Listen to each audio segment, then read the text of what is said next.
So before we go on, let me establish the major players in the documentary, and you guys tell me if you think. So number one is Joe Exotic, obviously with his giant zoo in Oklahoma, and I forget the name of the town, Wingard or something like that, or Wyndham? No. Hold on. Are you looking it up? I got the players. I did a list before we started. Yeah, I wrote down a list. We needed to reference it. Okay. It's a good card game. It would be a good card game. Yeah. Drinking game. Yeah. Oh, no, it doesn't say right here where it is, though. It was somewhere in Oklahoma. Anyway, Yep. So Joe Exotic, Bhagavan, Doc Antle, right? Carol Baskin. And then everyone else was kind of a side. Well, some people came in and out, like people that worked for Joe, people that worked for Carol, So anyway, so what do we say? Joe, Carol, Doc Bhagavan, and then there was the really redneck guy, Wildlife in Need, Tim Stark. Mm-hmm. He was kind of an interesting character to add to the thing, but the other three are basically the three-headed monster of this show. I'd argue the guy, what's his name? Jeff Lowe? Is it Jeff Lowe? Jeff Lowe, yeah. Jeff Lowe, he's later though. Comes in. Yeah, he comes in like episode 5 or episode 6, like almost at the end. Mm-hmm. But a big player once he does come in. Absolutely, yeah. I mean, this show is really funny, and I guess we'll analyze it later. But to me, the person that was most sympathetic, the most likable person in the whole thing, besides some of the people that worked for Joe Exotic, was Joe. Yeah, weirdly. Mm-hmm. So he has this big exotic cat farm, tons of cats, 227 cats, he said. And the woman, Carol Baskin, runs an organization called Big Cat Rescue down out of Florida. And her job is basically to shut down every privately owned, I guess, zoo? I mean, what other word would you call it, right? Yeah. Her thing, from what I gathered, her thing was more, she was anti-cub, cub petting. Yeah, because it was cruelty to animals, what she considered cruelty to animals. That was her biggest thing. Cub petting and like the distribution of the animals once you didn't need them anymore, once they'd grown up from cubs, shifting them around. Yes. But that's a big thing because it wasn't like keeping animals privately, because that's what she did, and it wasn't feeding them because she also did that. It was the cub-based stuff. That's what really got her. Yes. That, because it was episode 3 that I think that they did her background, or no, episode 2 they did her background, and then episode 3 they did the really interesting part about her background. But in the first episode, they basically, what they establish is she basically wants to shut down what she thinks is abuse of animals. She has PETA on her side, and at one point, and then they go to Bhagavan Doc Antle, who has a big place in South Carolina, and he's very polished. He's got everything. He's got apes, he's got elephants, he's got birds. He's actually down in Florida as well. Is he? Into this, it's called the Myrtle Beach, whatever, but it's down in Florida. Like it must have originally, his original part must have been based out of Myrtle Beach, but the actual place now, it's in Florida as well. Oh, I didn't realize. I thought he was still in South Carolina. I thought he was in. Was it in South Carolina when they filmed this documentary? No, I don't think so. I think it was just called that. I think it was just called like it's one. I think his place has 2 names. It's called like the Myrtle Beach, blah blah, and then it was also called like Cats, CA. But it's now based out of Florida. Huh. Okay. All right. So he is the polished guy. He is so polished, in fact, whenever Hollywood needs big cats in a movie, they used to go to him. He was like a wrangler. He's one of these guys that breeds the ligers and the tigons, that grow to be like 12 feet when they stand up on their hind legs and are 900 pounds, which is just ludicrous. But then what you realize is this dude And everything is really polished. And in that first episode, they were interviewing a lot. In the first 2 episodes, I think, a girl that used to work for him, and I forget her name. And she was talked about her. And at the time already, he had 3 wives, or he doesn't call them wives; they're girlfriends, because otherwise it'd be polygamy, and that's illegal. He has 3. He basically runs a cult. And I mean, he was super scary because of all the people there, the charisma was oozing off that guy.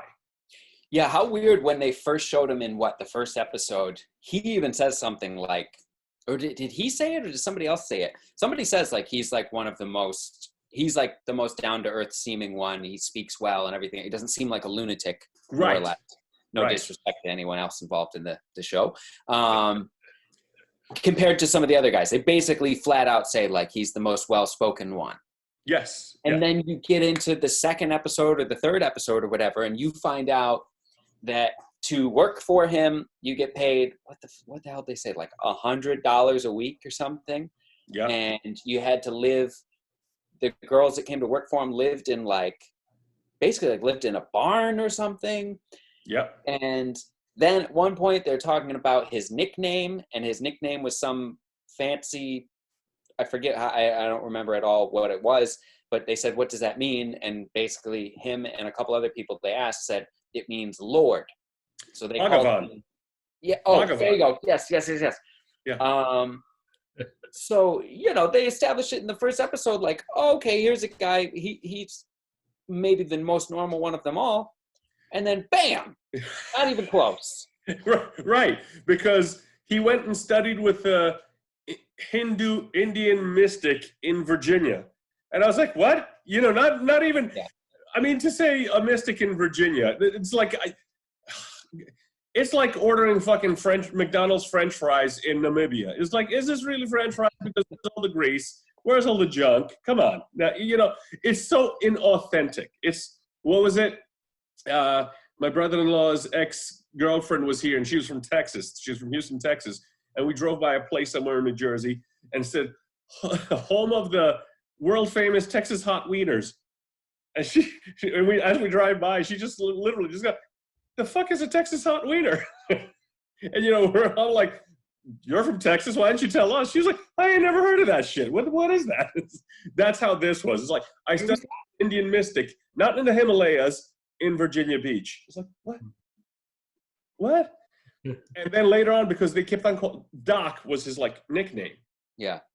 And in one of the later episodes, this is like, yeah, Doc is this. Like, what, is he a doctor? Yeah, he's a doctor. And I'm like, oh, he went to med school. He was like, what's he a doctor of? Mysticism. What? I mean, to me, that's almost like a downgrade. Like, if you're a mystic guy, you're, seeing through people's soul with your pineal eye. You're, talking to demons and gods in the heavens. You're teaching people how to get their nirvana. Now you want to be called a doctor? That just seems such a downgrade. It just seems stupid to me. Like, why? There's a whole thing in England. I didn't realize until I come over here. It's a whole thing in England. If you are a surgeon, you are referred to as a Mr. or Mrs. or Miss. That you're not a doctor. That you start off as a doctor, and then once you become a certified surgeon, you move back to Mr. and Mrs. And it's a big thing that because I once worked for a little while in a clinic, and we used to have this visiting orthopedic surgeon who would come in and see people for insurance claims for accidents and stuff. I know I made the mistake of calling him doctor once, and he overheard, and he was like, I didn't spend 7 years at Cambridge for someone to call me doctor. That's like, it literally switches. Like doctor was a bad thing? Yeah, like, because the NHS and stuff in England, a doctor is a dude down at the local GP's place who gives you medication for an itchy butt, whereas he's a surgeon, and so he's Mr. is it's a whole thing. Or if you're in the hospital and they're like, oh, they're visiting Mr. Mr. Loverick will see you now. It's very like, ooh. Whereas Doctor just like, oh, fucking Doctor, this Doctor, that. The Mr. is like, that's the real thing. It comes from like 200 years ago when the Royal College of Surgeons in London, they were all like, back in the time when doctors were a bunch of like hillbillies who were just like, you know, giving people whatever the fuck, like leeches or like, and surgeons were proper gentlemen. And they were, you know, they were misters and they were like, no, we are gentlemen and we do. And it just stuck. Now, to be a true mister is like a title, whereas a doctor, any old common man can be a doctor. Yeah. Okay. Right. So okay, so then maybe Doc should be called Doc because what a piece of shit. And, so anyway, so Carol's main purpose in life is to shut down these zoos, to shut down Joe Exotic, to shut down Doc Bhagavan, to shut down what was his name, Tim Stark, all these guys that breed cubs, and then because that's where they make the most money, they take these little baby cubs and stick them in front of people to take pictures with. And I mean, it's really awful. If you have any kind of sense in your head, it's awful. Because at one point, I forget which episode it was, the tiger's giving birth and they're literally snatching the kit out of the den, the tiger's den, and taking it away while the tigress is still giving birth to other kits. And then like, because what did it say? Like it's a week before they even open their eyes. And he's taking these little kits to like, for people to take pictures with. It's like this cub is like days old. It should be with its mother, not taking pictures with a bunch of freaking people. What are you doing? Yeah. You know, the whole thing, the whole setup, awful. Really bad. Yeah. Her job is to try and shut them down. And for whatever reason, she particularly focused on Joe Exotic. And like we said, he's a gay dude from Oklahoma, loves his, like walks around with 2 6-shooters on him all the time. He's a mullet. And wow, what a mullet! Like Joe Dirt kind of mullet. It's really something to see. And he's really bothered by the fact that she is picking on him particularly. So he starts some, I don't know if it was local cable access or whatever it was, and a reporter comes along who used to do all sorts of crazy stuff, like on Fox News, Rick Kirkham, who comes in and he says, signs a contract with him. He says, listen, I'll produce your everyday TV show if you give me the rights to all the films so I can make this reality TV show about you and all your 227 tigers. And they're going back and forth between Carol and Joe and Doc Bhagavan mostly. They throw in a little bit of Tim Stark here and there. And Tim Stark is a, yeah, I got tigers. I love tigers. What about them tigers? I went to Doc Bhagavan and I said, I don't need to know about animals. You tell me how you control all these women. And you're kind of like, what? Tim Stark is, when I saw him pop up, he's sitting there with a monkey on his shoulder. When I saw him pop up, I'm like, he is the guy in the movie about where they all get stranded on an island. Yes. Who, like, the ship comes to save them like 5 years later and he stays. Yeah. Yes. Yes. Like, no, I'm staying. They're like, no, we've got like no food left. We start to eat each other. He's like, I'm staying. I'm staying on the island. Right. Like, okay. Jeff was really fatty, so his leg is really marbled, and I really enjoy the flavor. So I'm going to stay. He's like meth Jimmy Buffett. Right. Exactly. So Carol is focused on Joe Exotic, and she wants to bring him down. Joe can't stand it, so he's really going after Carol. He has this cable access show. He has like a blow-up doll, like a sex blow-up doll dressed up as Carol that he keeps blowing the head off on air with a gun as they're shooting. And I'm like, you're in the studio. First of all, the damage you're doing to the microphones by just doing that, right? I can't even think about, you know. And the guy, Rick Kirkham, is filming everything, and he was like, this is fucking gold. I mean, this is going to be amazing when we sell it to a network. And in fact, that's how the documentary starts. After all the credits are done, all the crazy credits, it's Rick Kirkham at a table in a pub, it looks like, or a restaurant or whatever, smoking a cigarette. And the documentarian, I forget the guy's name, he's off camera, obviously, and he says, so where do you want to start? And the dude's like, Where do you want to start? And it's just like, you're just like, uh-oh, what's happening here? And the whole story starts. And what you realize is that with even just a little bit of fame, whoever was watching him on TV in Oklahoma or whatever, it really got to Joe's head really fast. Mm-hmm. Like Joe missed his calling. He should have been a drag queen. That's where he would have gotten all his adulation. Because the spotlight, the fame, and then that was one of the things they were saying, all these Tiger guys would go to Doc Bhagavan and get all the pointers and tips on how to raise the tigers, how to make money from them, and even like some of his hands. What was it? What was the guy's name? Eric Cowie. He was the really skinny, like looked like a roadie for Poison, with the hair and for Joe Exotic. And he was saying, yeah, they sent us down to Doc Bhagavan many a time, and we like learned how to make money and what to do and how to raise the cats and how to handle the cats and all that stuff. So he was the guy that everybody kind of looked up to because he's been doing it apparently with the cats since the 80s. Now, like we said, he has 3 girlfriends. We're not going to call them wives. The girl that worked for him in the interviews, she was saying they made her get a boob job. Mm-hmm. Like, they didn't make her, like, they didn't force her. But she said, like, they made an appointment for her, and she went, and she welcomed it because she was working every day from 8 a.m. to midnight, and just to be in recovery from surgery for, like, a week was, like, this, like, blessed reprieve. And she got her cans. And she was just like, so, yeah, I was...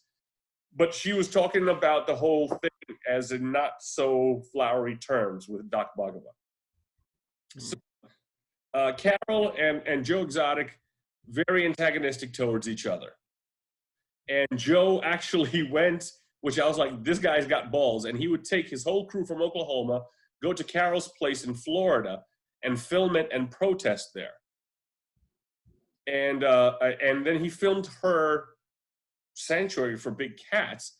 I mean, when I saw it, I was like, he's got a point. This place is awful. Like, yeah, everything was overgrown with weeds. Like, the animals were in these small cages. It's like, what the hell are you? And, she was like, I'm saving these cats. And I'm like, I don't think this is what you're doing here if you're keeping them. I mean, if this is just a temporary thing and you're shipping them off to, I don't know, the Bronx Zoo or the San Diego Zoo or something like that, okay. But right now, your stuff is not looking too good,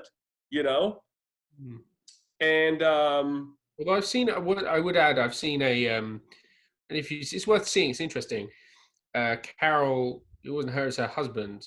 So Howard Baskin, he put out a video sort of responding to Tiger King. And he basically said in no uncertain terms that I'm doing this video because basically people kind of like me, as opposed to Carol who's getting all this flack. Everyone's kind of like, we can't let that guy, so I'm doing the video. Yeah, he's like, I'm not very comfortable doing these videos, but I'm doing it. And he basically addressed his biggest thing was the misrepresentation of them by Netflix, and was saying that it was very deceiving how they showed this footage that Joe took that was not reflective at all, and Netflix didn't. They shot for days and they didn't bother to show any of the differences, like the good side of what theirs is. So it looks like this is this scummy little crap hole. And he was like, no, look, we have, the area that you film with the weeds is an area that we keep as naturally overgrown because that is what the tigers in their natural habitat would be used to. We do that on purpose. Okay. And the smallest cage we have, it was like 140 acre space, and they showed this aerial shot of the areas, and it did look like, if it was true, that they have this huge, massive area, and the little cages they were showing was like a press thing that Carol had taken these pictures for like press to kind of show like a thing. I don't know. So. Well, that's good because you're right. I mean, now that you say it, that's an excellent point because they never showed in the documentary what her thing really looked like. All they showed was her bicycling down a path and talking and all of that stuff. So they're getting into a really heated back and forth, Joe and Carol. and she's suing him, and he's countersuing her, and they're suing each other left and right, all sorts of stuff. And at one point, and I guess it was, and Doc Bhagavan is talking about the whole thing, and he's basically saying he's laughing because Joe is antagonizing her. And at one point, somebody says about him, they did a lot of Doc Bhagavan in the second, and this is where you find out he's got 3 girlfriends. He's got kids with all of them. They all live on site where the thing is. He has an elephant that he's had for 40 years, that kind of stuff. And somebody, I think the guy asked, it's like, go ahead, I know what you're going to say. You're going to say this is a cult. It's like, come on. I've heard this all before. And when they first go to Doc, it was funny because Doc says, tell you what, why don't I go into the house and you guys come knock on the door and I'll open and I'll say, hey, how you guys doing? And as they go away, the documentarian says, like, how come Bhagavan knows how to direct better than we do? It's like, because this dude's been doing basically a show for the last 30, 40 years. Like, he's a showman. Like, all of these guys are showmen. They know what they're doing that way. So it's somewhere in the second episode about Carol and her missing husband. And the documentarian kind of goes, what? He says, yeah, oh yeah. And Joe Exotic, he's like, yeah, she probably fed her husband to the tigers. And the guy was like, what? And I would be remiss not to bring it up. The documentarian said the whole thing started, he was doing a documentary on like snake keepers, I think in Florida. Like, yeah. I keep all sorts of exotic snakes, venomous snakes, that kind of stuff. And some guy came and he wanted to buy some venomous snake, and the dude had like a martini glass with like literally this little like lime green radioactive looking dregs, and that was the venom from the snake. And the guy said, this is enough venom here in this glass to kill everybody in this room twice over. There had to be like 12 people in the room. And it's like, oh, I want that as a pet. Why? It's one of those things. I'm just like, no, stop. This is just stupid. But anyway, so one guy is there to buy a venomous snake, and he says, oh, you should see what I have in the van. And he goes, what do you have? And they go to the van, and they open up the door, and there's a snow leopard in a cage in this van in Florida. Yeah, that was just awful. Awful. Awful. And then the guy says, like, and the dude, rightfully, the documentary, yeah. Shouldn't, like, this cat be a refrigerator or something? Yeah, the dude's like, he was born in Florida, so he's good. Right. It's like, he's fine. No. He's used to it. Yeah, no. It's like, oh, what's the difference? I mean, they roam around and at 6,000 feet elevation in the Himalayas in, February. What's the difference between that and Florida? Only, I don't know, 100 degrees. I mean, it's fun. It's the thing that annoys me when I see people that have like huskies and you see them walking around in the summertime in New York City. And the dog's tongue is just about on the sidewalk. It's like, shave the dog or keep the dog somewhere cool. It's born and bred in Alaska. It's not meant to be in Manhattan in August. It's just not. And I've seen people with Newfies and they shave them down, and because Newfoundlands are such big dogs, you think it's a Great Dane, and then you're like, oh no, it's a Newfie. Their owners are smart enough to shave all the fur down. By the time winter comes around, it's going to grow back, but at least the dog has some relief because you're literally wearing a fur coat in the summer. And they're like, it's fine. So anyway, scumbag, another scumbag. So Joe Exotic tells the documentary guy that Carol killed her husband and fed her to the tigers. And the guy's like, what? And then that's the third episode.